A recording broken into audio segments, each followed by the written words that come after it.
Hermanos, Dios les bendiga. Bienvenidos a una clase más sobre profecía bíblica.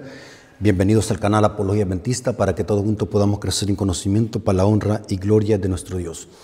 Queremos aprovechar esta ocasión, hermanos, como siempre lo hacemos, de invitarles a que se suscriban al canal, que comenten, que le den me gusta a los videos, que puedan compartir este material para que podamos alcanzar a muchas almas con la verdad presente. Así que, hermanos, vamos a orar porque queremos estudiar un tema sólido sobre profecía bíblica. Así que vengamos de rodilla para orar. Bendito Señor que estás en el cielo, santificado sea tu nombre. Gracias te damos, Señor, porque nos permites poder presentar tu palabra. Gracias porque nos permites también escucharla. Te pedimos, Señor, humildemente que nos des conocimiento, sabiduría, para que podamos comprender estos importantes temas que tienen que ver con verdad presente y con salvación. Bendice a tu pueblo que va a escuchar este mensaje, que ellos sean edificados con el poder de tu palabra. Gracias porque permite que tu siervo pueda darse a explicar y presentar este tema. Te lo agradecemos en el nombre de Jesús. Amén. Ok, hermanos, Dios me los bendiga. Quiero que tomen sus Biblias y leamos el Salmo 91, versículo 1 al 7. El Salmos 91 es un salmo que se le atribuye a Moisés.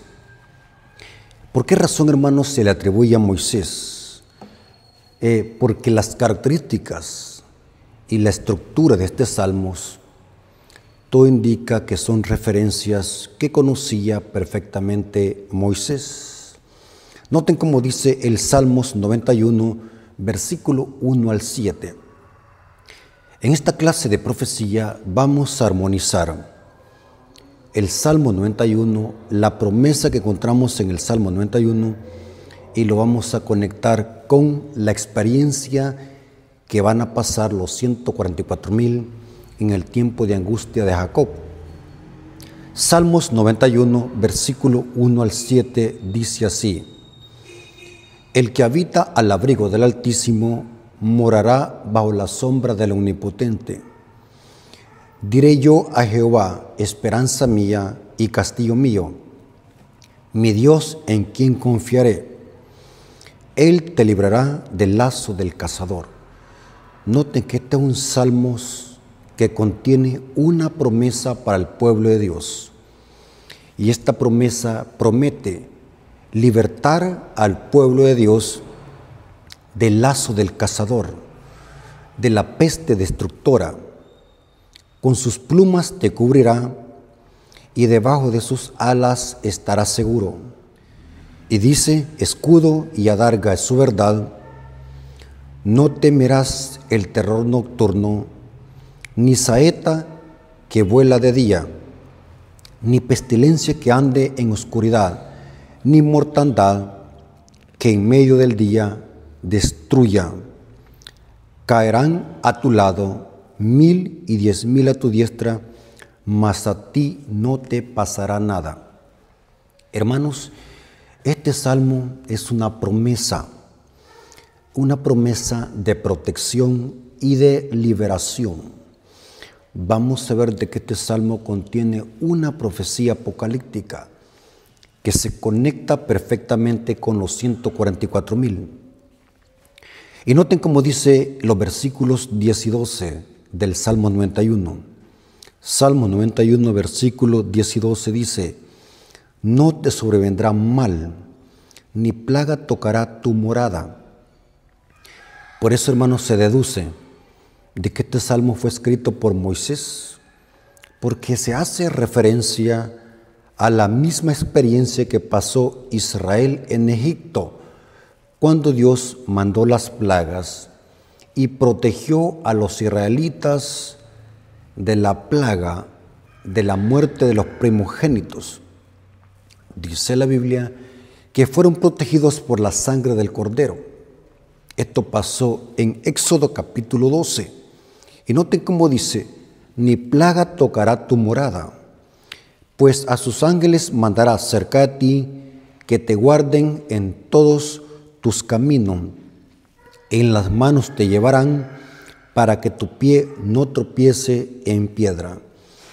Es interesante que en Mateo capítulo 4, el diablo usó este salmos para tentar a Cristo.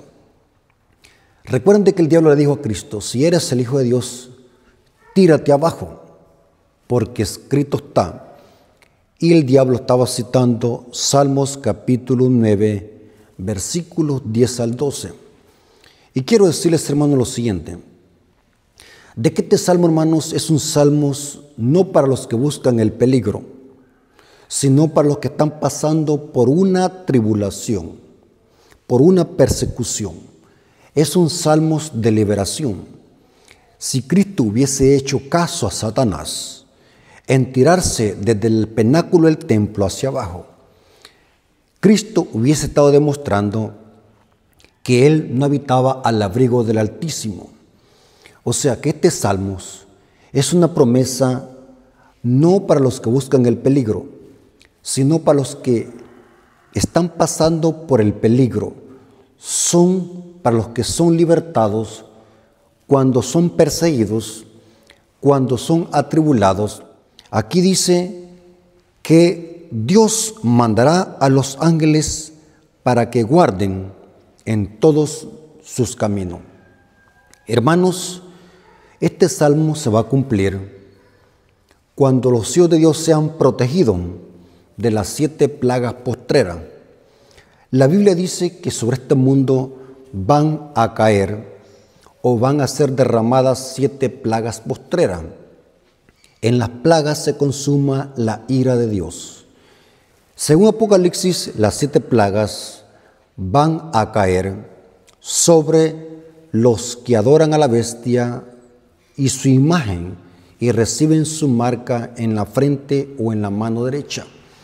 O sea que quienes van a experimentar estas plagas de Apocalipsis 7 y Apocalipsis 15.1 y Apocalipsis 16.1 son los impíos, los que decidan ponerse de parte del error, los que adoren a la bestia y a su imagen y reciban su marca, y aquellos que pisoteen los mandamientos de Dios. Sobre ellos van a caer las 7 plagas postreras. Pero según la Biblia, en esta tierra habrá un remanente que se les identifica como los 144,000. Estos 144,000 van a ser protegidos y con ellos se va a cumplir el Salmos 91. O sea que aunque es un salmo que puede aplicarse a cada circunstancia de un hijo de Dios que es protegido de las huestes del mal, pero este salmo va a tener su cumplimiento culminante cuando los 144,000 sean protegidos de las 7 postreras plagas, porque el texto dice: caerán 1,000 y 10,000 a tu diestra y a ti no te llegará ninguna plaga. Y dice el texto que Dios nos librará del lazo del cazador, de la peste destructora. Dice que vamos a ser librados de toda mortandad que ande en medio del día y que quiera destruirnos. Este salmo va a tener su clímax, su cumplimiento culminante cuando los 144,000 sean protegidos de las 7 postreras plagas, así como pasó con los 3 hebreos cuando fueron echados al horno de fuego. Dice que su ropa no tenía ningún vestigio de fuego y ceniza, porque Cristo los protegió. Así como Cristo protegió a los 3 hebreos del horno de fuego ardiente, así también Dios protegerá a su pueblo, a este remanente que son los 144,000 de las 7 postreras plagas. Dice Apocalipsis que estas postreras plagas se consuma la ira de Dios. O sea que estas plagas van a devastar este mundo, lo van a destruir por completo. Estas plagas van a caer sobre las aguas, sobre la vegetación. Dice que las aguas se convierten en sangre. Imagínense, hermanos, va a ser terrible. La destrucción va a afectar a este planeta Tierra. El profeta Isaías, hablando de lo que va a causar las plagas, noten cómo dice Isaías 24, versículo 1 en adelante, dice: He aquí que Jehová vacía la tierra y la desnuda, trastorna su faz y hace esparcir sus moradores. Y sucederá así como al pueblo, también al sacerdote, como al siervo hacia su amo, como a la criada a su ama, como el que compra, como el que vende, como el que presta, como el que toma prestado, como el que da al logro, así el que lo recibe. Y dice el versículo 3, la tierra será enteramente vaciada, completamente saqueada, porque Jehová ha pronunciado esta palabra. Se destruyó, cayó la tierra, enfermó, cayó el mundo, enfermaron los altos pueblos de la tierra. Y aquí dice por qué razón sucedió esto. La tierra se contaminó bajo sus moradores, porque traspasaron las leyes y falsearon el derecho y quebrantaron el pacto sempiterno. O sea que esta tierra va a ser consumida por las plagas, porque el mundo llegó a su límite. La copa de iniquidad llegó a su límite. Los hombres habrán pisoteado la ley de Dios y Dios tendrá en esta tierra un remanente que va a ser protegido. Así como Israel fue protegido en Egipto de las plagas, así también este remanente, que son los 144,000, va a ser protegidos de toda plaga. Por eso, hermanos, es inconsistente decir de que el pueblo de Dios tiene que ser arrebatado para que no sufra el castigo. Esta es una creencia muy común dentro de las iglesias protestantes, que dicen de que antes que pase esto, Dios va a arrebatar a su iglesia en el rapto secreto. Esta es una creencia muy común dentro de las iglesias evangélicas, que tiene su origen con los jesuitas de Roma. El creador de esta falsa doctrina es Francisco Rivera, un jesuita que creó un documento de más de 600 páginas para contradecir a los reformadores y dar un enfoque diferente a las profecías bíblicas, apuntando que las profecías bíblicas tienen que ver con el futuro, con un Israel literal, con un templo literal y con un anticristo literal que va a ceder a los judíos, y que la iglesia antes de esto tiene que ser raptada para que no pase por la gran tribulación. Pero ese concepto es ajeno a las Escrituras. Dios no necesita arrebatar a nadie para protegerlo de las plagas. Así como Dios protegió a Israel en Egipto de las plagas, así como Dios protegió a Lot y sus hijas en Sodoma, así como Dios protegió a Noé y sus hijos durante el diluvio, también Dios va a proteger a los 144,000 en este mundo cuando caigan las plagas. O sea, Dios no necesita arrebatar a nadie en ningún rapto para protegerlo. Dios protege a sus hijos aún viviendo en este mundo. Y dice el Salmo que vamos a ser protegidos. Si estamos vivos y somos fieles, vamos a formar parte de los 144,000. Pero si morimos creyendo en este mensaje, vamos a resucitar en la resurrección especial o parcial que dice Daniel 12, versículo 2 y Apocalipsis 1:7. Es importante que nosotros entendamos el significado del Salmos 91. El Salmo 91 no es un salmo para los que buscan el peligro. El diablo eso quería plasmar en la mente de Cristo, que pusiese a prueba el poder de Dios. El salmo no es para esa clase de pruebas que se buscan. El salmo es una promesa para aquellos que están pasando tribulación, persecución y angustia. Es muy importante que tengamos ese punto, ya que hoy en día este Salmo 91 es un salmo que ha sido pervertido. Mucha gente cree de que este salmo tiene un poder mágico, que simplemente por poner la Biblia en la mesa y abrirla en el Salmo 91, eso va a ahuyentar a los demonios. Mucha gente cree que por repetir este salmo o rezarlo va a ser libertado de persecución y angustia o de alguna enfermedad. Hay gente que lo coloca en la pared, hay gente que lo coloca en las puertas de sus casas, creyendo que hay cierto poder mágico en las letras de este salmo. Y quiero decirles, hermanos, que están en un terrible error. Este salmo únicamente tiene poder cuando se aplica a los hijos fieles que habitan al abrigo del Altísimo. Porque el texto dice, el que habita al abrigo del Altísimo morará bajo la sombra del Omnipotente. O sea que este salmo no es un salmo para los paganos. Este salmo no es un salmo para los impíos. Este salmo es una promesa para los verdaderos hijos de Dios que viven en obediencia en este mundo y que se apartan de la iniquidad. Los 144,000 van a ser protegidos. Y esta promesa del Salmo 91 se va a cumplir con ello. Igual como pasó en Egipto. ¿Por qué razón, hermanos, se cree de que quien escribió este Salmo 91 fue Moisés? Porque los elementos que encontramos en el Salmo 91 provienen de la experiencia que Israel pasó en Egipto durante las plagas. ¿Cómo fue que Dios protegió a los israelitas en Egipto? El libro de Éxodo, capítulo 12, versículo 12 al 13, dice lo siguiente. Por eso que Éxodo, capítulo 12, es importante que lo podamos conectar con el Salmo 91 y con la experiencia que pasarán los 144,000 en el tiempo de angustia de Jacob.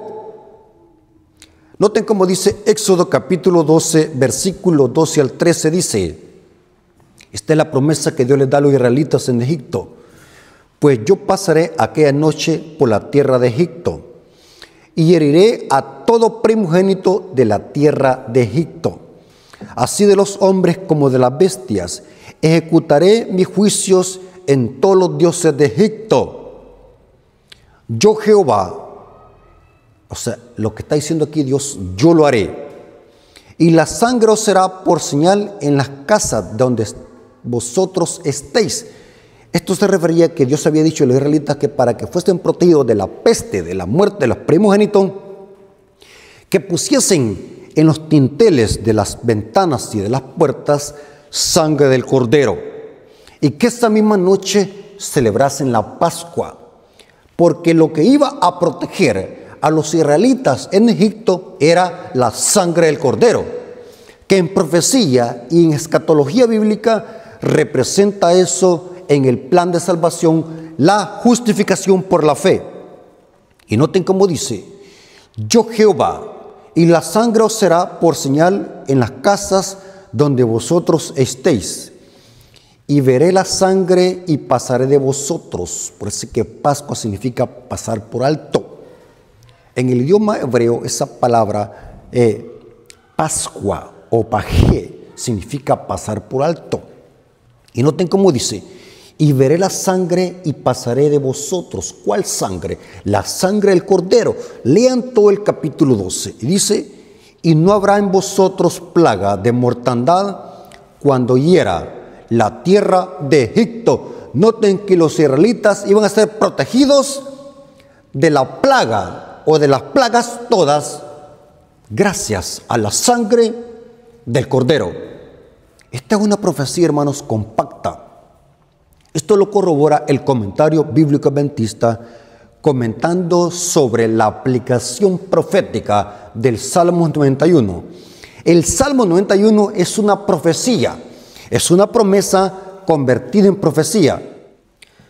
Noten cómo dice el comentario bíblico adventista comentando sobre el Salmo 91, dice así, el Salmo 91 contiene un mensaje de consuelo para todos los que pasan por momentos de angustia. Noten, por momentos de angustia, especialmente para el pueblo de Dios que observa los mandamientos divinos y para los que experimentarán el tiempo de angustia y los peligros de los últimos días. O sea que el Salmo 91 tiene una profecía compacta que se va a cumplir con los 144,000, porque son únicamente los 144,000 que van a pasar por el tiempo de angustia de Jacob. Ahora, profundicemos un poco más. ¿Qué es el tiempo de angustia de Jacob? Porque recordemos de que esa es la promesa del Salmo 91, que proviene de Éxodo capítulo 12. Ahora, ¿qué es el tiempo de angustia de Jacob? Quiero que se concentren, hermanos, porque esta información vale oro. Según la profecía bíblica, y eso se puede mostrar bíblicamente, de que hay dos tiempos de angustia. Uno previo, antes del cierre de la puerta de la gracia, donde van a haber mártires. Y el otro tiempo de angustia es después del cierre de la puerta de la gracia, que se le conoce como el tiempo de angustia de Jacob, donde no habrá ningún mártir. Noten, el eje transversal para entender esta profecía y estos dos tiempos de angustia es el cierre de la puerta de la gracia. Antes del cierre de la puerta de la gracia va a haber un tiempo de angustia previo, donde van a haber mártires. Pero después del cierre de la puerta de la gracia habrá otro tiempo de angustia, que a este se le conoce como el tiempo de angustia de Jacob, donde no morirá ningún hijo de Dios, porque todos estarán sellados. Dos tiempos de angustias divididos por el cierre de la puerta de la gracia. En este estudio vamos a analizar el tiempo de angustia de Jacob, tiempo y lugar, y quiénes van a ser libertados de este tiempo de angustia de Jacob. Es interesante lo que dice la profecía. Daniel capítulo 12, versículo 1. Daniel capítulo 12, versículo 1 dice: en aquel tiempo se levantará Miguel. ¿Qué significa en aquel tiempo? Cuando conectamos Daniel 11, 40 al 45 con Daniel 12, 1, es evidente por el contexto que Miguel se va a levantar cuando el rey del norte dé un decreto de muerte y se levante para matar y destruir a muchos. Eso lo dice Daniel 11, versículos 40 al 45. En otras clases de profecía ya hemos explicado que el rey del norte, especialmente en los versículos 40 al 45, es otro nombre para el papado, que en Apocalipsis 13 se le llama la bestia, que cuando se le sana la herida de muerte va a volver otra vez a perseguir, como lo hizo durante la Edad Media, durante los 1260 años de persecución. O sea que según Daniel 11, 40 al 45, el rey del norte va a dar un decreto para extirpar al pueblo de Dios. Y que cuando lo conectamos ese evento profético con Apocalipsis, no cabe duda que el decreto de muerte se va a dar para extirpar a los 144,000. Porque son los 144,000 los únicos que van a pasar por el tiempo de angustia de Jacob. Porque los 144,000 son los únicos que van a estar vivos. El grupo selecto de justos que van a estar vivos hasta que Cristo venga por segunda vez y que no van a pasar por la experiencia de la muerte. Eso lo dice la Biblia. O sea que los 144,000 son los que van a ser libertados de las garras del rey del norte, que es el papado. En ese contexto dice Daniel: en aquel tiempo se levantará Miguel, el gran príncipe que está de parte de los hijos de tu pueblo, y será tiempo de angustia. Noten, ahí está el tiempo de angustia, el cual no fue desde que hubo gente hasta entonces, pero en aquel tiempo será libertado tu pueblo. Noten que ahí está la promesa del Salmo 91, que proviene de Éxodo 12. Pero en aquel tiempo será libertado tu pueblo. ¿Quiénes van a ser libertados? Todos los que se hayan inscritos en el libro, se infiere que es el libro de la vida. ¿Quién es este remanente? Los 144,000 que van a pasar por el tiempo de angustia de Jacob, y será este remanente que va a ser libertado de las garras del rey del norte, y en este remanente se va a cumplir la promesa del Salmo 91. Hermanos, se puede demostrar bíblicamente que los 144,000 son los únicos que pasarán por el tiempo de angustia de Jacob que menciona el profeta Daniel. Hay una referencia que encontramos en Apocalipsis 7, 13 al 14. Apocalipsis 7, versículo 13 al 14. Leamos lo que dice acá. Por eso, hermanos, yo siempre lo he creído y así lo sostengo aún. Después de haber estudiado el libro de Apocalipsis más de 20 años, junto con el libro de Génesis y el libro de Daniel, he llegado a la conclusión de que los 144,000 y la gran multitud son el mismo grupo, visto desde dos perspectivas diferentes. En Apocalipsis 7, del 1 hasta el 8, son los 144,000 antes de entrar a la gran tribulación o el tiempo de angustia de Jacob. Desde el versículo 9 en adelante, la gran multitud son los mismos 144,000, pero visto desde otra perspectiva, ya cuando han salido de la gran tribulación. Y ahora Juan los ve en el cielo. Repito, la multitud, la gran multitud y los 144,000 es el mismo grupo, visto desde dos perspectivas diferentes. Antes de entrar a la gran tribulación, que es el tiempo de angustia de Jacob, y después que hayan salido de la gran tribulación. Porque los únicos que van a pasar por la gran tribulación no es Pablo, no es Juan. Porque para que ellos pasen por la gran tribulación o el tiempo de angustia de Jacob, tienen que estar vivos. Porque los únicos que van a pasar por el tiempo de angustia de Jacob o la gran tribulación, que en el griego es la grande, lleva el artículo definido, la gran tribulación, la grande. Los únicos que van a pasar por el tiempo de angustia de Jacob son los 144,000. De que la gran multitud y los 144,000 son el mismo grupo, visto desde dos perspectivas diferentes, antes de entrar a la gran tribulación y después que hayan salido de la gran tribulación. Noten lo interesante, Apocalipsis 7, versículo 13 al 14. Entonces uno de los ancianos habló diciéndome. Noten que aquí Juan está conversando con uno de los 24 ancianos. Y noten lo interesante que dice. Estos que están vestidos con ropas blancas, o sea que ya están en el cielo. Estos que salieron de la gran tribulación ahora están en el cielo. ¿Quiénes son? ¿De dónde han venido? Yo le dije, Señor, tú lo sabes. Y él me dijo, estos son los que han salido de la gran tribulación. Noten que no dice los que salieron de la tribulación, dice la gran tribulación. En el griego tiene un artículo definido, dice la grande. Todos pasamos por tribulaciones, todos los días pasamos por tribulaciones. Los hijos de Dios tienen tribulaciones todos los días, pero aquí se habla de una tribulación en específico, porque en el griego dice la tribulación, la grande, y aquí dice la gran tribulación. O sea, se está hablando de una tribulación en específico. Y cuando leemos el marco histórico y estructural del libro de Daniel y Apocalipsis, no cabe duda que de esta tribulación que se habla acá es el mismo tiempo de angustia de Jacob que menciona Daniel 12, versículo 1 al 2.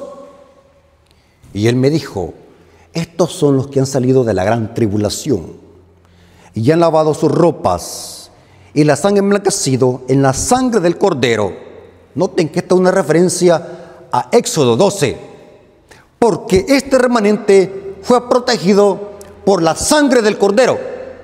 Así como los israelitas fueron protegidos en Egipto por la sangre del Cordero, por ese Cordero pascual que fue sacrificado, así también los 144,000 van a ser protegidos de las plagas y en el tiempo de angustia de Jacob, porque sus ropas las emblanquecieron con la sangre del Cordero. Esta es una referencia simbólica.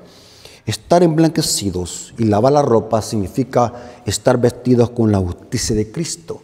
Pablo dice, los que están vestidos de Cristo están revestidos.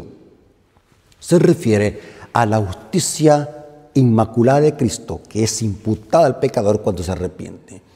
lavar las ropas en la sangre del Cordero implica que este remanente, aparte que fue justificado o perdonado, este remanente guarda los mandamientos, porque la justicia de Cristo se revela en la observancia de todos los mandamientos. O sea, justicia de Cristo tiene que ver con justificación y con santificación. Este remanente que va a pasar por el tiempo de angustia de Jacob y que va a ser protegido de las plagas, y en quien se va a cumplir el Salmo 91, son los 144,000. Y voy a leer una cita del Espíritu de Profecía en el Conflicto de los Siglos, página 630, párrafo 3, donde Elena de White entremezcla citas de los 144,000 y la gran multitud, porque la gran multitud y los 144,000 son el mismo grupo visto desde dos perspectivas diferentes. Cuando está por entrar a la gran tribulación y después que salen de la gran tribulación. Conflicto de los Siglos, página 630, párrafo 3. Esta cita es tremenda, hermanos. Explica que los únicos que van a pasar por el tiempo de angustia de Jacob y por la gran tribulación van a ser los 144,000. Pero Elena de White aplica citas también de la gran multitud. Conflicto de los Siglos, página 630. En el Conflicto de los Siglos, el capítulo se llama La liberación del pueblo de Dios. Está acá en mi biblioteca virtual, está en la página 630, párrafo 3. Noten cómo dice: ninguno, sino los 144,000 pueden comprender aquel cántico. Esta es una referencia a Apocalipsis 15. Porque ¿quiénes son los que van a cantar el cántico de victoria? Son los 144,000. Esta es una referencia que viene cuando los israelitas pasaron en el mar seco, en el mar rojo, cuando se abrieron las aguas y el pueblo pasó en seco. Y cuando llegaron al otro lado del río, allá al otro lado, cantaron un himno de victoria. ¿Por qué dice el cántico de Moisés y el Cordero? Porque Moisés es un símbolo de Cristo. Noten cómo dice: pues es el cántico de su experiencia, porque los únicos que van a tener esta experiencia son los 144,000. Note, una experiencia que ninguna otra compañía ha conocido jamás. Son estos los que siguen al Cordero por donde quiera que fuere. Habiendo sido trasladados de la tierra de entre los vivos, son contados por primicias para Dios y para el Cordero. Note que esta es una referencia a los 144,000, porque son los únicos que no van a pasar por la experiencia de la muerte. Y cita ella Apocalipsis 15, versículos 2 y 3, y Apocalipsis 14, 1 al 5. Y noten ahora lo que dice: estos son los que han venido de la gran tribulación. Han pasado por el tiempo de angustia, cual nunca ha sido desde que ha habido nación. Y dice: han sentido la angustia del tiempo de aflicción de Jacob. Han estado sin intercesor durante el derramamiento final de los juicios de Dios. Noten que esta es una referencia a los 144,000, porque los 144,000 van a estar sin intercesor. Porque cuando se cierre la puerta de la gracia, Cristo habrá salido del santuario y el pueblo habrá quedado sin intercesor. Han estado sin intercesor durante el derramamiento final de los juicios de Dios, pero han salido librados, pues han lavado sus ropas y la sangre emblanquecido en la sangre del Cordero. En sus bocas no ha sido hallado engaño, son sin mácula delante de Dios.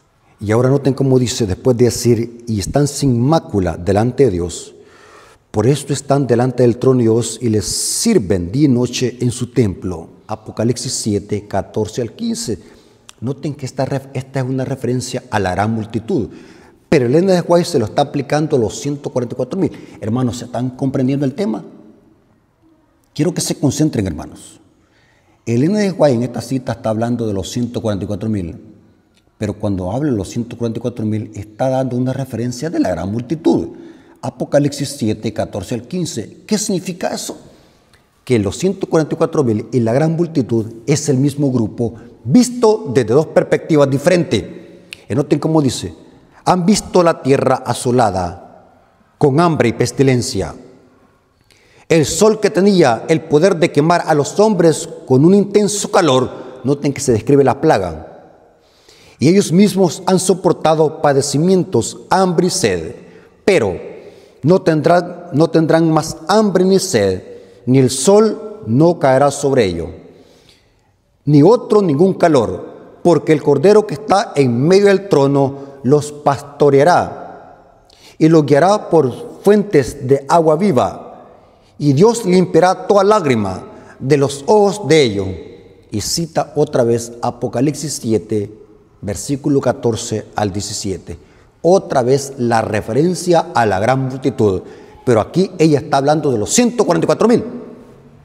No cabe duda, hermanos, solamente necesitamos tener un entendimiento correcto y analizar que la gran multitud y los 144,000 son el mismo grupo visto desde dos perspectivas. Inclusive ambos grupos están en el contexto del sexto sello y el séptimo sello. El sexto sello son las señales de los astros y el séptimo sello es la venida de Cristo y el cierre de la puerta de la gracia. O sea que según la profecía estamos en el sexto sello. Estamos viviendo en el sexto sello. Y el sexto sello termina cuando se cierra la puerta de la gracia y viene Cristo por segunda vez. Apocalipsis 8, versículo 1 hasta el 5. Léelo, hermanos. Por falta de tiempo no podemos hacer un estudio profundo sobre los sellos, hermanos, y con el séptimo sello. Pero al momento vamos a tener una clase sólida sobre ese punto. Pero es interesante que en este estudio quiero que comprendamos de que los únicos que van a pasar por el tiempo de angustia de Jacob son los 144,000. Nadie más, hermanos, nadie más. Ahora, ¿por qué se le llama tiempo de angustia de Jacob? ¿Qué tiene que ver Jacob? Es interesante, hermanos, que esta es una referencia que viene de Génesis capítulo 32, versículos 24 al 30. ¿Por qué se le llama tiempo de angustia de Jacob? Les explico. La experiencia que pasó Jacob cuando estaba siendo perseguido por su hermano Esaú, porque Esaú quería matar a Jacob, y dice la historia bíblica que Esaú emprendió una tarea perseguidora con 400 hombres para poder alcanzar a Jacob y acabar con él. Su propio hermano Esaú persigue a su hermano Jacob. Ustedes se acuerdan, hermanos, del problema que hubo entre estos dos hermanos, que Jacob lo engañó para que Esaú vendiera su primogenitura. Ambos pecaron. Jacob por mentir. En efecto, el nombre Jacob significa suplantador. Jacob suplanta a su hermano Esaú, engañándolo para que Esaú, por un plato de lentejas, un guiso rojo, vendiera su primogenitura. En los tiempos bíblicos la primogenitura era algo sagrado. Tenía bendiciones doble de bendiciones terrenales, pero también llevaba bendiciones espirituales. Pero Esaú demostró que no le interesaba la primogenitura. Pero es interesante que Jacob huye de su hermano. Y llegó un momento donde Jacob supo de que su hermano venía cerca. Y Jacob sabía perfectamente bien de que Esaú venía con 400 hombres a matar a su hermano Jacob. Y noten que lo que pasó esto, entró una gran angustia sobre Jacob. Esto está en Génesis capítulo 32, versículos 24 al 30. Así quedó Jacob solo y luchó con él un varón hasta que rayaba el alba. O sea que de repente, en lo oscuro, a medianoche, aparece un varón que empezó a luchar con Jacob.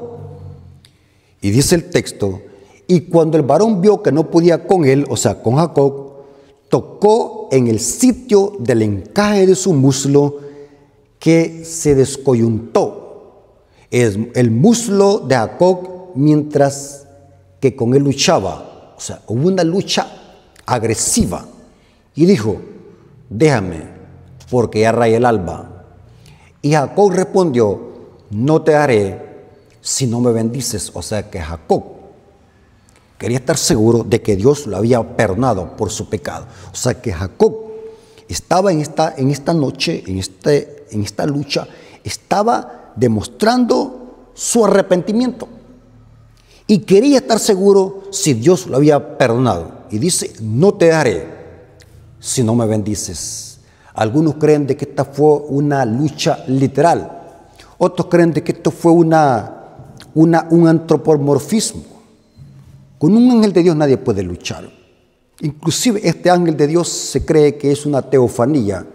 El ángel de Jehová es Cristo. Porque más adelante dice, he visto a Dios cara a cara. Pareciera que es una teofanía. Jacob estaba luchando con el mismo Cristo, el ángel de Jehová. Y dice que aquí Jacob le dijo, no te daré hasta que me bendigan. Y el varón le dijo, ¿cuál es tu nombre? Y él respondió, Jacob. Y el varón le dijo, no te dirá más tu nombre Jacob, porque Jacob significa suplantador o engañador, sino que te llamarás Israel, porque Israel significa príncipe de Dios, sino que te llamarás Israel. Y dice, porque has luchado con Dios y con los hombres y has vencido. Noten por qué razón, hermanos, en cada iglesia de las 7 iglesias en Apocalipsis se ha dado una promesa al vencedor, porque es una referencia a Jacob, porque los vencedores van a recibir las bendiciones y las promesas dadas a cada una de las 7 iglesias de Apocalipsis. Y aquí dice, porque has luchado con Dios y con los hombres y has vencido, porque Israel significa príncipe de Dios o vencedor. Y dice, entonces Jacob le preguntó y le dijo, declárame ahora tu nombre. Y el varón respondió, ¿por qué me has preguntado por mi nombre? Y lo bendijo allí. Y llamó Jacob el nombre de aquel lugar Peniel, porque dijo, vi a Dios cara a cara y fue librada mi alma. Parece que se le conoce esto como una teofanía. Las teofanías son expresiones antropomorfóficas que representan a Cristo en el Antiguo Testamento. El ángel de Jehová es Cristo. Pero la experiencia que tuvo Jacob cuando luchó con el ángel, porque Jacob sabía perfectamente bien de que su hermano Esaú venía a aniquilarlo, pidió la bendición y estar seguro de que Dios lo había perdonado por su terrible pecado. Lo que pasó, la experiencia de agonía, la angustia mental y física de Jacob es una tipología a lo que pasarán los 144,000 en el tiempo de angustia de Jacob. Hay una angustia mental y una angustia física, porque Jacob sabía que su hermano venía a matarlo. O sea, vemos una angustia mental y una angustia física. En ese sentido, esta historia es una tipología de la experiencia que van a pasar los 144,000 en el tiempo de angustia de Jacob. Esto lo corrobora el espíritu de profecía. Patriarcas y Profetas, página 199, dice así: la experiencia de Jacob durante aquella noche de lucha y angustia representa la prueba que habrá de soportar el pueblo de Dios inmediatamente antes de la segunda venida de Cristo. ¿Quiénes son estos? Los 144,000. Ahora, ¿por qué una angustia física y mental? Jacob experimentó angustia por su situación material que lo confrontaba. Su hermano venía a su encuentro con 400 hombres armados, aparentemente con intenciones de venganza. Así también los santos sentirán angustia por la persecución material, por el decreto de muerte que dará el rey del norte, o sea, el papado. Interesante. Los 144,000 van a tener una angustia física y mental, porque el papado va a dar un decreto de muerte a medianoche para extirpar a todos los hijos de Dios, que Apocalipsis le llama los 144,000. Lean lo que dice Daniel 12, versículo 1 al 2. Pero es interesante lo que dice Jeremías 30, versículo 7. Jeremías capítulo 30, versículo 7. Noten cómo dice: Esta es una palabra de lamentación. Cuán grande es aquel día, tanto que no hay otro semejante a él. Tiempo de angustia para Jacob, pero de ella será librado. Noten, se cumple la promesa del Salmo 91. ¿Quiénes van a ser librados? Los 144,000. Porque después del cierre de la puerta de la gracia, ninguno de los 144,000 va a morir, porque estarán sellados. Pero el tiempo de angustia de Jacob va a llevarse a cabo después de que hayan caído algunas plagas, porque dice el espíritu de profecía que las plagas van a hacer que los impíos se enfurezcan más y le van a echar la culpa a los 144,000. O sea que un aproximado, el tiempo de angustia de Jacob se va a llevar a cabo entre la sexta plaga y la séptima, porque las primeras 5 plagas son las que enfurecen a los impíos y se lanzan contra los hijos de Dios. Es interesante lo que dice esta cita. Primeros Escritos, página 36 hasta la 37. Esta información, hermanos, vale oro. Yo quiero que la puedan ustedes asimilar. Primeros Escritos, página 36 y la página 37. Noten cómo dice esta cita. Vi que los 4 ángeles iban a retener los vientos mientras no estuviese hecha la obra de Jesús en el santuario. Esta es una referencia a Apocalipsis 7:1. Hay 4 ángeles que retienen los vientos. Significa que aún no caen las plagas, porque Cristo está en el santuario, dice. Y que entonces caerían las 7 postreras plagas. Estas enfurecieron a los malvados contra los justos. Noten que las plagas primeras enfurecen a los impíos. Y dice, pues los primeros pensaron que habíamos atraído los juicios de Dios sobre ellos, y que si podían raernos de la tierra, las plagas se detendrían. O sea que el decreto de muerte va a ser provocado porque los impíos se van a enfurecer por las plagas que van a caer sobre ellos, hermanos. Va a ser terrible, hermanos. Va a ser algo terrorífico, que el mundo entero va a estar convulsionado, airado, al ver que sobre ellos estén cayendo las plagas. Y las plagas los estén atormentando. Esto los va a enfurecer y van a decir, estos tienen la culpa, los 144,000. Y noten cómo dice, se promulgó decirlo para matar a los santos, o sea, un decreto, lo cual los hizo clamar día y noche por su liberación. O sea que los 144,000 van a clamar por su liberación. Este fue el tiempo de angustia de Jacob. Entonces todos los santos clamaron en angustia de ánimo y fueron libertados por la voz de Dios.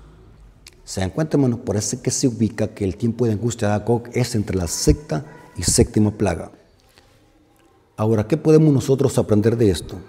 El tiempo de angustia de Jacob abarca el periodo que va desde la promulgación del decreto de muerte hasta la liberación de los hijos de Dios, tiempo durante el cual ellos clamaban con angustia por la intervención divina. Ya habrán caído algunas plagas cuando suceda este evento, porque son las plagas que enfurecen a los impíos. Hermanos, la palabra de Dios dice que el pueblo de Dios va a experimentar una angustia física y mental. Conflicto de los siglos dice en la página 619, párrafo 1, dice, noten cómo dice conflicto de los siglos, página 619, párrafo 1, dice, conforme vaya acercándose el tiempo señalado en el decreto, el pueblo conspirará para extirpar la secta aborrecida. Se convendrá en dar en una noche el golpe decisivo, que reducirá completamente el silencio, al silencio la voz disidente y reprensora. O sea que el decreto de muerte va a darse en la noche. Los 144,000 van a ser libertados. En esa ocasión Miguel se levanta para libertar al pueblo de Dios. Hermanos, quiero decirles, hermanos, que no importa lo que el diablo quiera hacer con el pueblo de Dios, el pueblo de Dios va a ser libertado.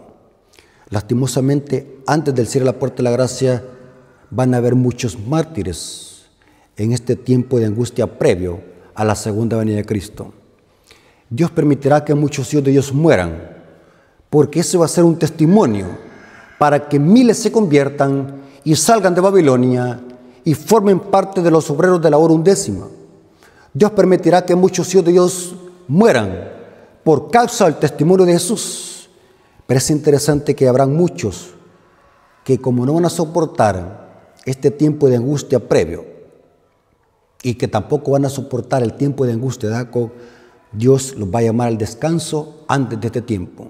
Por eso dice el Espíritu de Profecía que cuando nos inviten a ir a orar por un hermano, siempre pidamos que se haga la voluntad de Dios, porque no sabemos si el plan de Dios es llevarse a ese hermano.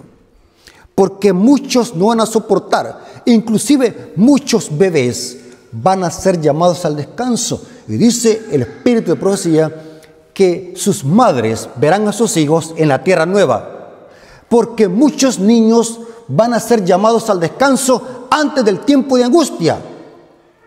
Esta cita me llamó la atención, que está en el libro Consejos sobre la Salud, página 375, dice así: muchos pasarán al descanso antes que venga la terrible prueba del tiempo de angustia sobre el mundo. Y dice, esta es otra razón por la cual debemos de decir al terminar nuestra fervorosa plegaria, que no se haga mi voluntad sino la tuya. Y cita Lucas 22, 42. Lo importante, hermanos, es de que nosotros no debemos de temer nada para lo que venga, porque si estamos habitando al abrigo del Altísimo, vamos a ser protegidos de las garras del destructor, vamos a ser protegidos del lobo, vamos a ser protegidos de las plagas, porque vamos a estar protegidos con la justicia de Cristo.